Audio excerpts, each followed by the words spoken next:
Welcome back to my weekly subject. Every week, I talk to you guys a little bit about some of my personal life and experiences. A lot of it is very unfortunate, and also just some simple advice, just to be your best friend or your bigger sister. To help you guys out with your journey and this beautiful journey we call life. So, if you are new here, welcome. And it's so nice to meet you guys. My YouTube channel is linked for those of us who are on Instagram and Facebook. It is in my bio on my profile. So if you go through my links, you'll see it there. And typically, if you scroll through on Facebook on my feed, you'll see that I post the videos. I only post it one time because I really kind of want to see what YouTube does with it. But you guys have been loving it here on YouTube. But yeah, so let's go ahead and get started. We are going to go into the following portion after the murder of my grandfather. So, for those of you who were not here last week, when I was 12 years old, my grandfather was murdered and I discovered his body. Yes. I'm not sure what social media is going to do when this series comes out because I don't even know if I'm allowed to say that unalived, but it's not the same because some people become unalive. Does that make sense? Anyway, I am too close with death, you guys. I have too close of a relationship with it, unfortunately. And you guys will learn that as you guys are watching my videos and stuff like that. It's just a very lonely world after all of that, especially with my grandfather. But it has taken me a very long time to sit down and really be able to talk about it and be open. It took not too long before every news channel, station, whatever you want to call it, could arrive. I swear it looked a just swarm and a sea of people all throughout the neighborhood. There were cars, there were helicopters above. I mean, it was the most devastating thing, and it happened so quick. It was like the news spread like wildfire. And of course, me being the person who discovered my grandfather, I was quickly taken into questioning. And it was not the time to do that and to also take a minor into custody that way. Now, I wasn't accused of anything. They took me into questioning. And then very quickly, my dad, who raised me, not my biological father, but my father who raised me, I did get in contact with him. I did call him. My mom did know. It was all over the news. There was no way anyone could avoid what was happening at the time. And at that time, that was when Rihanna and Chris Brown had that whole scenario breakout. That was like in '09 in November. That was exactly the same time that this all happened with my grandfather. So if you were anybody anywhere near a TV, you knew what was going down with this situation. So I had been taken into custody. My dad went with me and I was just hysterical. I was like, I don't know who did it. I can tell you who I think did it, and went into detail about my family and how life was normal for me as a child and all the aggressiveness that went on in my family and like the greed and things like that, and what was going on with my uncle and how he was always towards me and despised of how my grandfather treated me, the man who was crying before I walked through the house. So obviously that's in the previous video, but if you haven't seen it, go watch it. This is just for YouTube, guys. Instagram, Facebook, it's not out yet, okay? But by the time YouTube is seeing this video, that first portion is out. So they of course had to acquire school records. Okay, so they had to make sure that I went to school, that I got on that bus, I got off the bus, that everything I was saying was true. Over the weekend, my life changed. I was being blamed for the murder.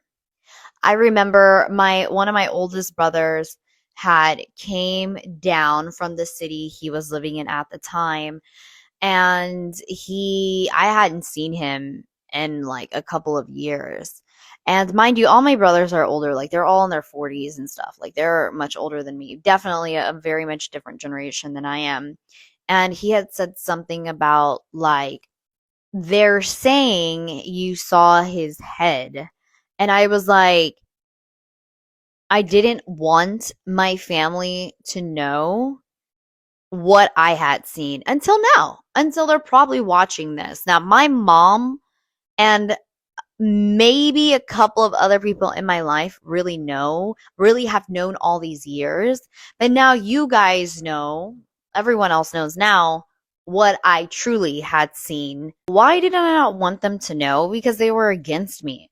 We had came back together as a family, like my mom, my uncles, my aunts, my grandmother and cousins, all of us that came back together because my grandfather had been killed. So now it was like funeral time and stuff like that. So we all had to come together. And unfortunately, I didn't want them to know everything. And at the time, I didn't really want my mom to know too much because she was on her deathbed. My mom hopped right out of her deathbed to be there for me. And of course, over time, the state of Texas obviously had to get involved. And, it was all to be true. It was all to be true that I was in school, that I had absolutely nothing to do with it. And then my family runs to the media and starts saying, she planned it. She planned it. I'm freaking 12 years old, dude. 12 years old, bro. Bruh. They were already against me before my grandfather even rewrote his will. When he rewrote his will and announced it, they were against me again.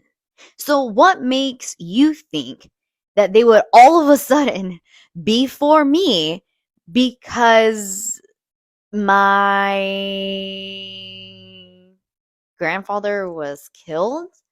And then comes to find out, because we had media outlets reporting to my mom and dad, and they were wanting answers and stuff like how is she feeling and what's going on. Like it was like months that this was going on, like even after my grandfather's funeral. But this is all like before my grandfather's funeral. It like took like 2-3 weeks before my grandfather's funeral actually happened. um and yeah, so I was just like, why would I tell my brother anything? Like, I still don't have a relationship with him.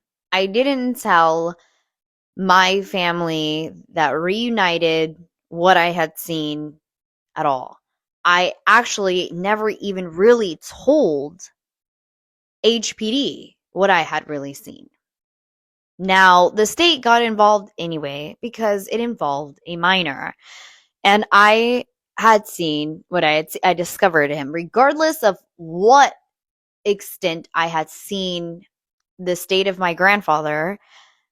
It was a lot for a child. So they heavily got involved in therapy, and my mom was definitely I had gone through therapy for over 10 years of my life and gone through different psychiatrists and stuff like that. And my mom just in the state of Texas worked together. They wanted to make sure that I was going to be okay and that I was not going to turn into any direction, because very easily most people do in these cases. It's the following week after the questioning and media spinning everything, and I return to school. At the time, I was in middle school and I was going to an engineering school at the time, and it just wasn't good. And Coach Schmidt, if you're watching, and for those of you watching, Coach Schmidt, that's why her and I were close for so long. All the way through high school, when I went through college, she checked on me and cared for me and really was there for me before that happened and all the way until pretty much now. Coach Schmidt really was the pioneer of my athletic career at such a early age. At being 12 years old, she just saw just a young girl really going through it, and the media taking her for a spin. And she had me under her wing. She was like, we don't have to tell anybody anything, but the teachers do have to know. So everybody in the school was informed as far as my teachers and other coaches were concerned, just so everybody was on the same page, the school police and stuff like that. As far as students, they kept it very secretive from them and didn't inform them as to why I was missing so much school, because I ended up having to be taken out of school because the news stations were showing up and things like that. So um they were just trying to say things about like, oh, like she just returns back to normal life, and obviously she had something to do with it. And I'm like Coach Schmidt was the best through that whole scenario. And then later on in Coach Rufino, when I ended up going to high school. Coach Rufino, if you're watching, hi. um so my life was not the same. And yes, I did return to life as normal. But that's just how I was raised. I was raised to not sit with things. And it just broke my heart because people were saying so many terrible things about me. And I was only 12 years old and saying, like, oh, how could she that? When I was not even an adult. My brain was not even nearly being fully developed. I was still a preteen when this happened. I was still a child when this happened.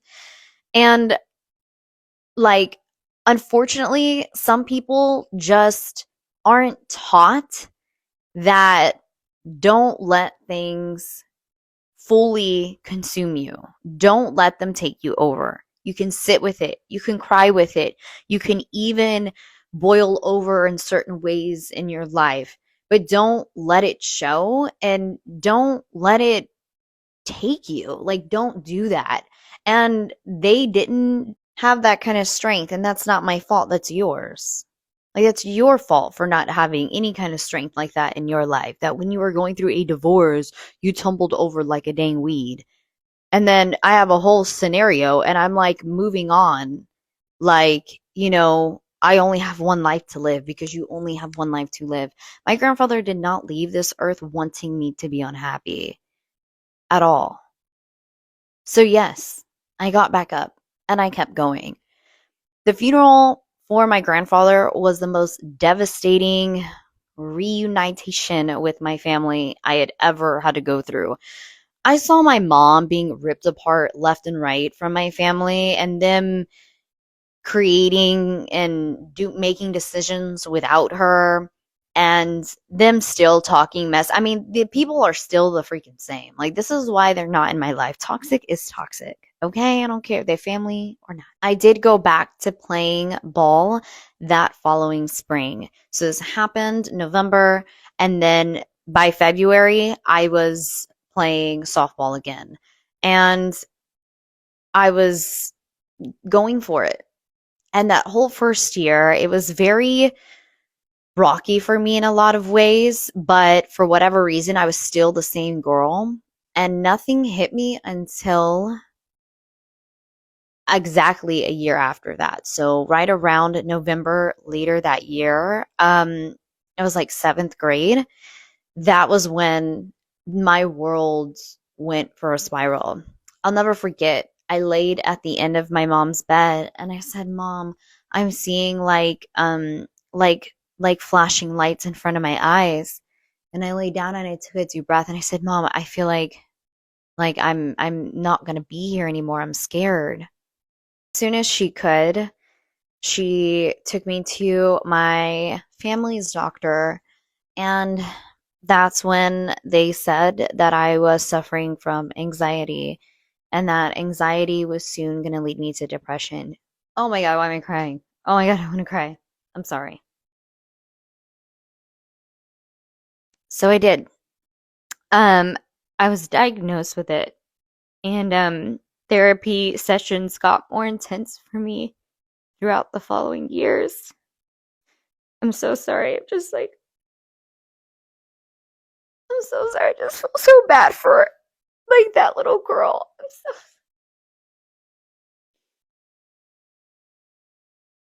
sorry.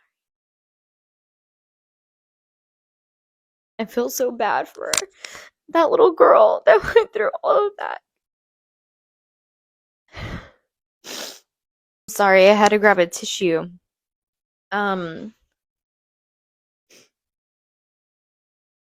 my performance, in every way, started to decline.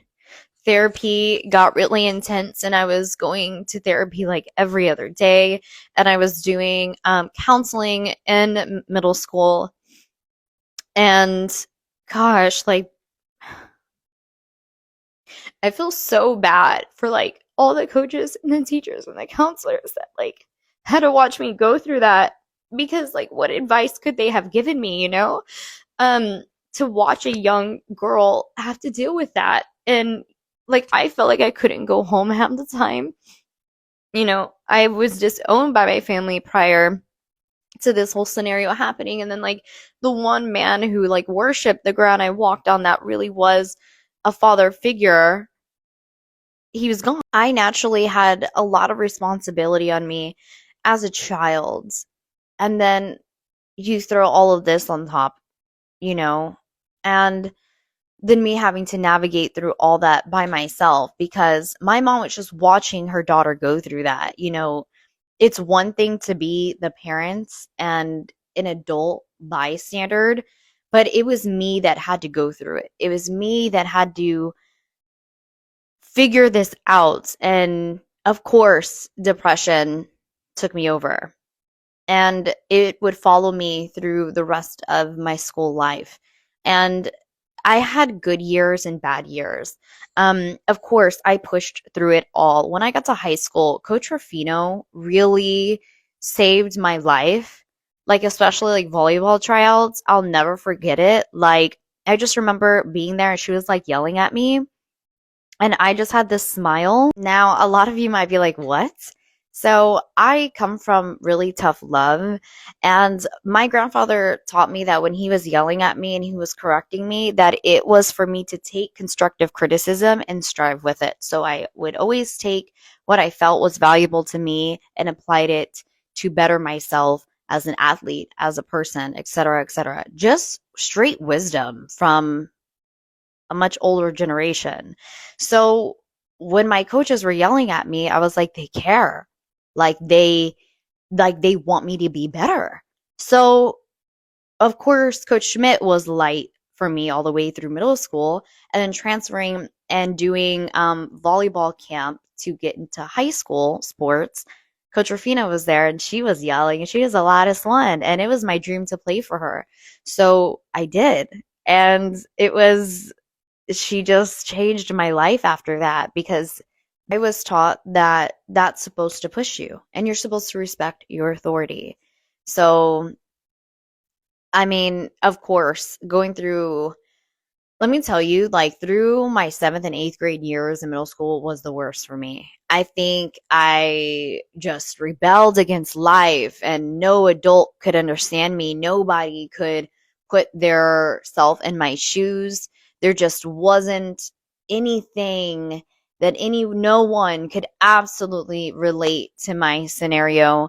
And I turned against everyone. And even at some point, I argued with my mom, and um, the oppression was really sinking in. Now, going into high school, my freshman year, oh my gosh, boy, did I feel like D was back. Did I feel like, oh my goodness, I'm here. Now, some of you might be watching this being like, wait, your light was gone? I hit it very well. And for me, performance was where I really strived. When it came down to grades, I barely did bare minimum my freshman, sophomore year. And of course, all my teachers in high school knew, of course, court and all those things it was still going on throughout my high school years.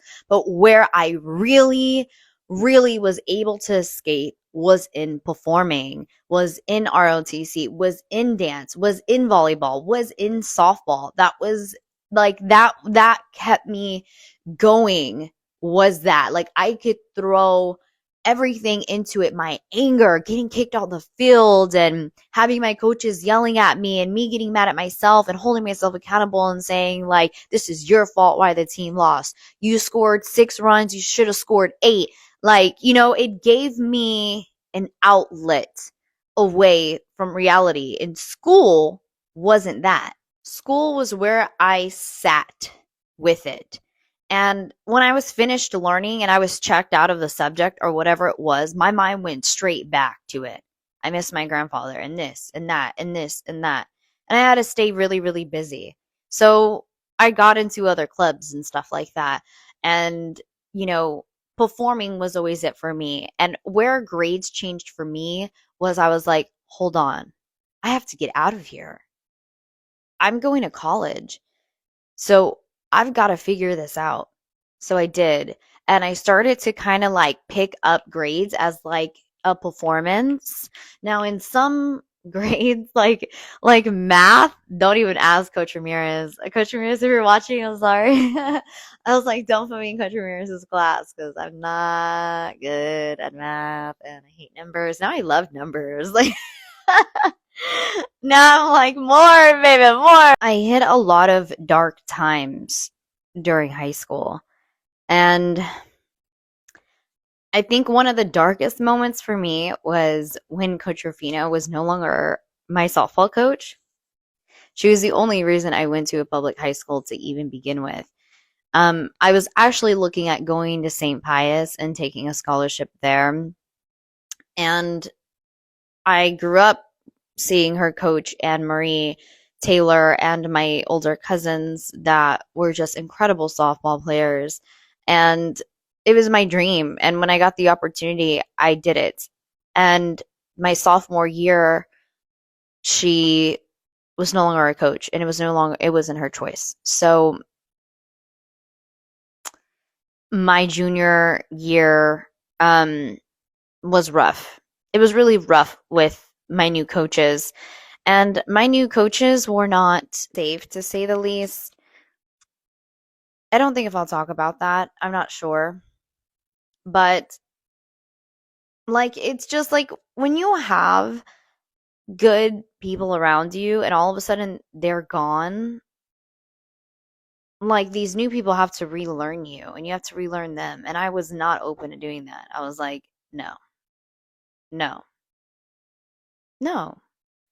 So there were a lot of fighting with my coaches. So this is where I focused back on education, and my grades were completely straight A's, and I was able to get into the college I wanted to on a full ride, and basically the hell with those new coaches. Like I was like, the only one I love was Coach P. And thank you, Coach P. Even her and I went through like a really rough time because I just wanted Coach Revere. I was like, this is the only reason I came here. I'm going to St. Pius. My college years were the absolute worst when it came to my mental health. What my high school coaches did, it was beyond scary. Like that is a whole segment in itself. What happened with my high school coaches after Coach Rufino was removed. When I got into college, I'll tell you this, my performance was at an all-time high. Um, PT test, everything was just max, max, max, max, max, max, max. And then for whatever reason, my father had passed away before I left to college. And when I stepped on that volleyball court, it just always came back up for me. And I just remember just like stepping on the court and feeling like, when is this going to be over? Like, when is this going to be over? Like, I don't want to be on this court. I don't want to be here. Behind the scenes in military school, I was completely losing it. My father was dead. My mom's health was just continuing to decline. We were homeless and my grandfather was just not here, and just all these things were just like constantly coming up and coming up and coming up. And then my mother figure dies, which is my aunt Sylvia, and I took it all just so hard. And then there is an essay situation that happened with one of my cadre members, and I never reported it because I went to a 98% predominantly white school. So of course they were going to side with him. I was being bullied because I'm Mexican. I was being bullied because I'm from Texas. And then I was being bullied because Air Force favored me. And it just went on and on and on and on. And then girls just were mean and the whole thing had built up for me. I was just, and then it just started to affect in my grades.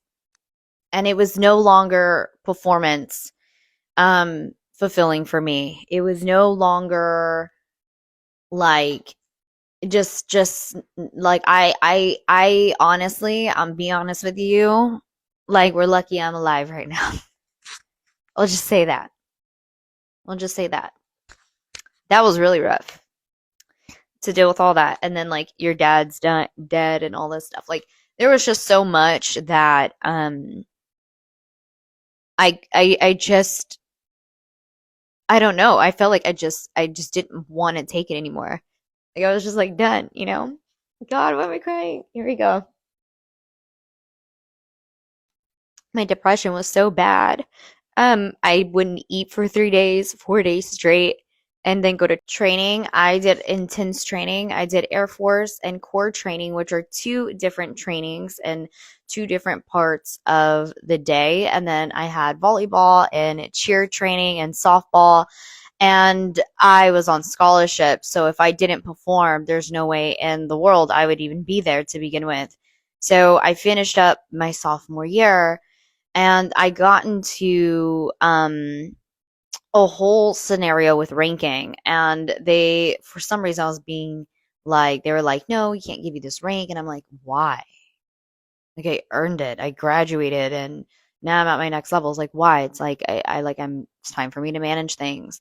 And it all narrowed down to race and, feminism and stuff like that. Like there were maybe like one or two other females in some sort of high ranking, and the rest were male. And that's just how it was. So I had went back and forth with commandants about it, and there was just like a whole thing. And I barely made it through my last semester of my sophomore year in military school as far as grades went.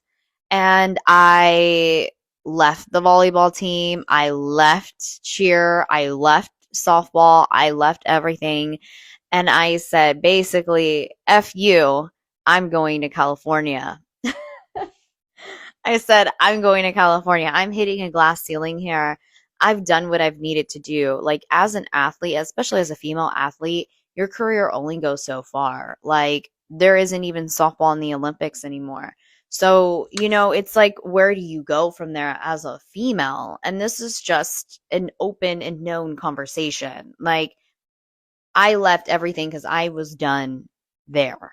I'll never forget my conversation with my lieutenant, Colonel Hurd. Sorry, sir. He doesn't have social media, but if you do, I never even got your email. I'm sorry, sir.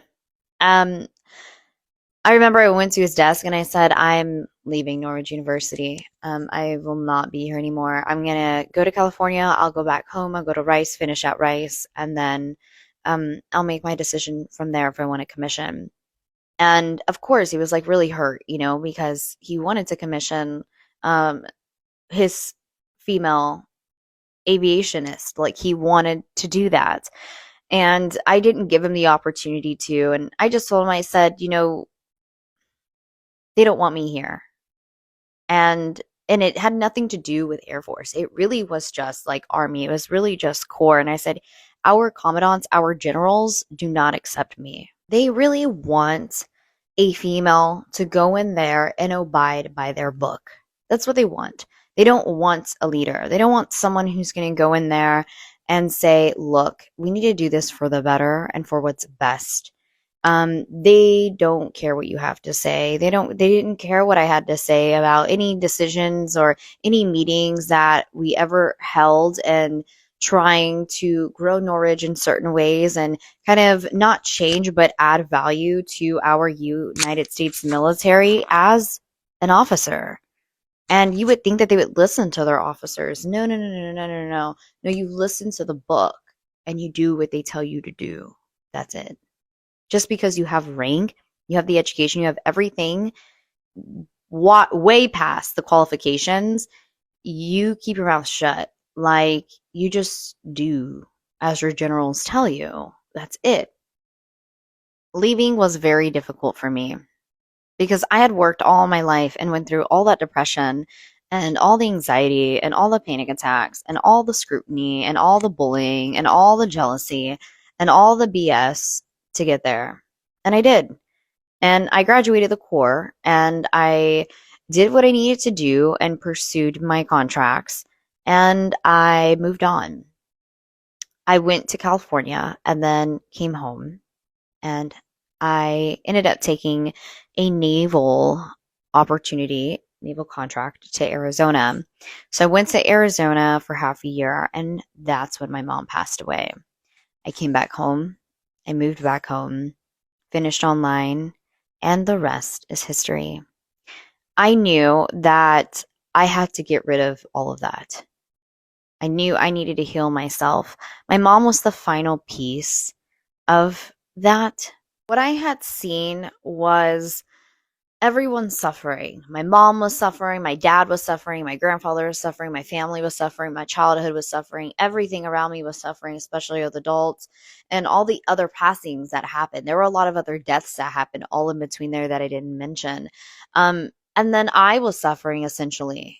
And to survive that and get through it at the end of the tunnel, when my mom passed away, I said, it's time for me. I have survived and I have gone through the effing gutter to see everyone else smile, and it's my time. It's my turn. So I put my books up and I said, I'm not going to law school. To my tío, to my family, to not go and retrieve my master's degree was like the world ending. Me not even going to Rice to begin with was like world ending for my mom. Like that fight was like a whole thing. And I was like, yeah, not doing it. And my deal was like, if you don't make a dime from this career and if you're not legitimately represented, you are going to be on your way to law school.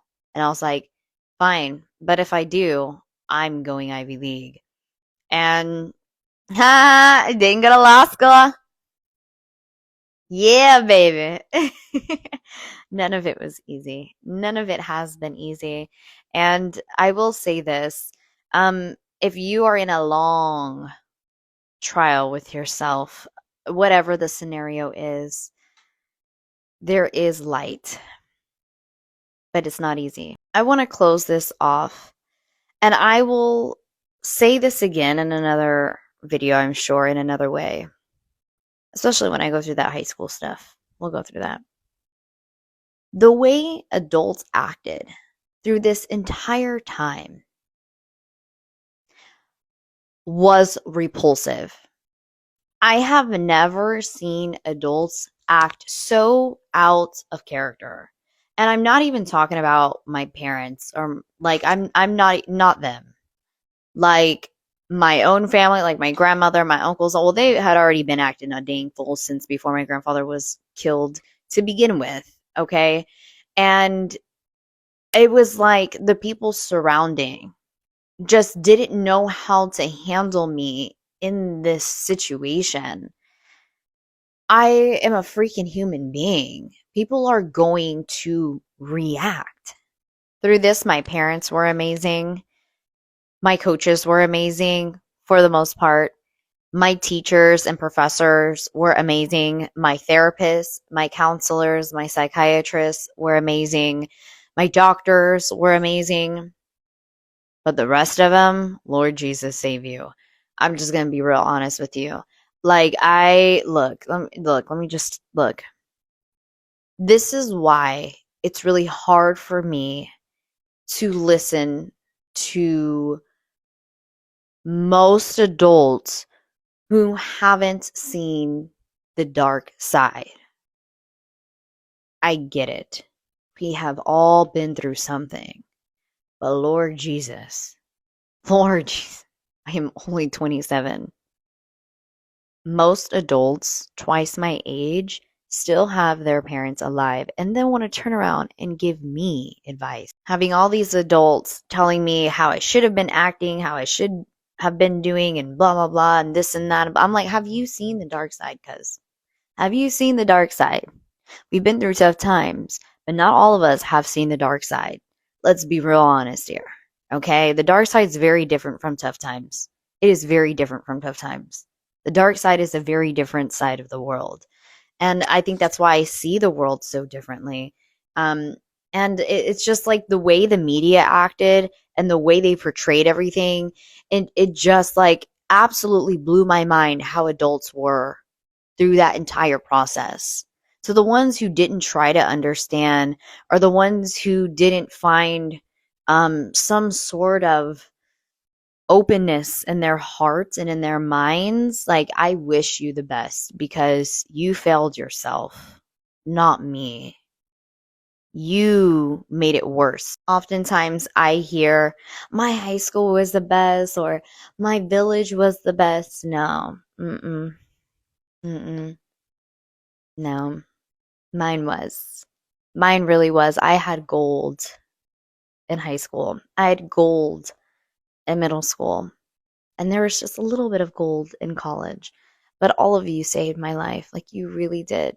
Like, my friends and the parents. And I just would not be here without you. I just wouldn't. So, all of you who cheered me on and things like that. Like, I was really a kid going through it. And I was going through the dark side. But I'm going to end it right here, guys. It's 2 a.m. I love you guys so much. Be good to one another. Be kind to one another. Love one another. I'll see you guys early tomorrow morning on the pilot. And I love you guys so much.